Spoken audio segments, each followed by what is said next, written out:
দক্ষিণে ঝড় তোলা তরুণ অভিনেত্রী শ্রীলীলার এখন বলিউড দখলের পালা। একের পর এক হিন্দি সিনেমার প্রস্তাব পাচ্ছেন তিনি। অনুরাগ বসুর রোমান্টিক সিনেমার মাধ্যমে বলিউডে তার অভিষেক হতে চলেছে। এ সিনেমায় শ্রীলীলার বিপরীতে থাকছেন কার্তিক আরিয়ান।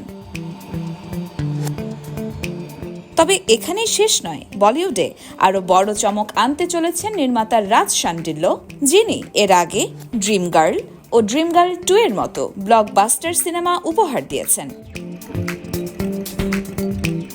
বলিউডে জোর গুঞ্জন রাজ শ্রীলীলাকে জুটি বাঁধাবেন সিদ্ধার্থ মালহোত্রার সাথে।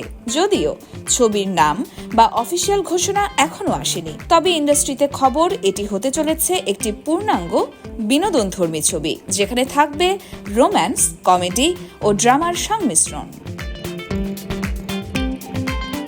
সম্প্রতি প্রযোজক মহাবীর জৈনের সাথেও দেখা গেছে শ্রীলীলাকে। ইনস্টাগ্রামে মহাবীর লিখেছেন, আনন্দ এল রায়ের জাদুভরা কাহিনীতে শ্রীলীলার সৌন্দর্য ও প্রতিভা দেখার অপেক্ষায়। সে পোস্টকে ঘিরে শুরু হয়েছে নতুন জল্পনা কল্পনা। তবে কি এবার রায়ের ক্যাম্পেও দেখা যাবে শ্রীলীলাকে?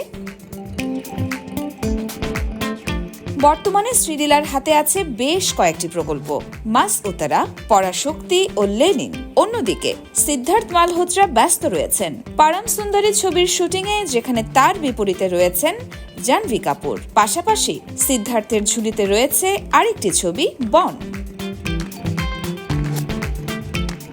বলিউডে শ্রীলীলার দাপট কতটা জমে উঠবে তার সময়ই বলে দিবে।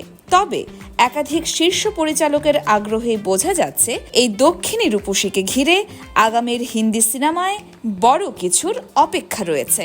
ইয়র্মা শায়ের জাহান, দেশকাল নিউজ।